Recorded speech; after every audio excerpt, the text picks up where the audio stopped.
வணக்க மக்களே, சற்று முன்மையான செய்தி ஒன்று வெளியாகுள்ளதாம். 2026 முதலமைச்சர் இவர்தானா? அரசியல் களத்தில் சர்ச்சையை கிளப்பிய பாண்டே. வாங்க வீடியோவை மூலமாக கண்கலாம். அதாவது தமிழ் சினிமாவில் முன்னணி நடிகரான விஜய் அவர்கள் அரசியலுக்காக தனது முதல் அடியை அதிகாரப்பூர்வமாக எடுத்து வைத்துள்ளாராம். சமூகத்தில் கூட சமூக வலைதளங்களில் விஜயின் அரசியல் என்பது தமிழகத்தில் மிகப்பெரிய வரவேற்கும் விதமாகத்தான் அவரது ரசிகர்கள் பெரும் உற்சாகத்தில் இருக்கிறார்கள். செய்தியாளர்கள் பாண்டே அவர்கள் கூறியதாவது, 2026 முதலமைச்சர் ஆகிறார் விஜய் என கூறிய கருத்து தற்போது வைரலாகி வருகிறதாம். அதாவது பாண்டே தற்பொழுது இருக்கும் சூழல் என்னவென்றால், விஜய் கண்டிப்பாக முதல் தேர்தலை சந்தித்ததும் வியப்பாக அல்லாமல் வெற்றிகரமான அரசியலை தொடங்க காண்பார். அவர் வெறும் பிரபல நடிகர் மட்டுமல்ல, சமூகத்தில் ஒரு நல்ல வலுவான நம்பிக்கை முகம். அந்த நம்பிக்கை தான் அவருக்கு ஒரு மிகப்பெரிய வெற்றியின் பலமா. அவர் மேலும் கூறியதாவது, டிஎம்கே ஏடிஎம்கே ஆகிய இரு பெரு திராவிட கட்சிகள் எல்லாம் விஜயின் அரசியல் என்பது வருகையால் தங்கள் அடித்தளத்தை மறுபரிசீலனை செய்ய வேண்டிய சூழல் வருமா. அடுத்த தேர்தலில் கண்டிப்பாக 1 மில்லியனாக வலிமையான ஆட்சி களம் உருவாகுமா. அது மட்டுமின்றி என பாண்டே அவர்கள் வலியுறுத்தியிருந்தார். அது மட்டுமின்றி தமிழக அரசியலிலே நீண்ட காலமாகவே டிஎம்கே மற்றும் ஏடிஎம்கே தான் தமிழகத்தில் 2 முக்கிய கட்சிகள் களமாக இருந்துள்ளது. ஆனால் கடந்த சில ஆண்டுகளில் இரண்டிலும் காணப்படும் மக்களின் விரக்தி என்பது புதிய தலைமுறைக்கு ஒரு மாற்றம் தேவை என்பதை அவர் கூறியிருக்கிறார்.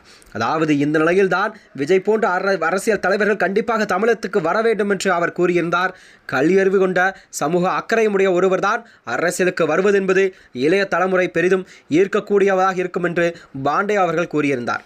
அதாவது விஜயின் அரசியல் தளபதி தாக்கம் ஒரு மிகப்பெரிய விஷயமாக பார்க்கப்படுகிறது என்று அவர் கூறியிருந்தார். பாண்டே மேலும் கூறியதாவது, விஜயின் அரசியல் என்பது வருவது சினிமா ரசிகர்களுக்கு பெருமை மட்டுமல்ல, அது அரசியலில் ஒரு புதிய சக்தியை உருவாக்கும் ஆரம்பம்.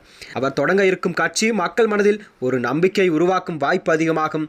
அதோடு 2026 நடைபெறும் தேர்தலானது விஜய் தலைமையிலான கட்சி தனியாக போட்டியிட்டால் கூட கண்டிப்பாக தமிழகத்தில் அவர்கள் 20 to 25% வாக்குகள் கண்டிப்பாக கைப்பற்றும் திறன் கொண்ட என அவர் கூறியிருந்தார். டிஎம்கே ஏடிஎம்கேவின் எதிர்முனை மற்றும் எதிர்காலம் என்னவென்றால், கண்டிப்பாக புதிய ஆபத்து என பார்க்கிறார்கள். இளைய தலைமுறையின் நடுத்தர மக்களையும் ஒரே நேரத்தில் கவரும் திறன் கொண்டவர்தான் விஜயிடம் இருப்பதால் அவரது கட்சி என்பது அடுத்த தேர்தலில் கண்டிப்பாக முக்கிய பங்கு வகிக்கலாம் என்று அரசியல் வட்டாரங்கள் கருத்துக்களை தெரிவிக்கிறது.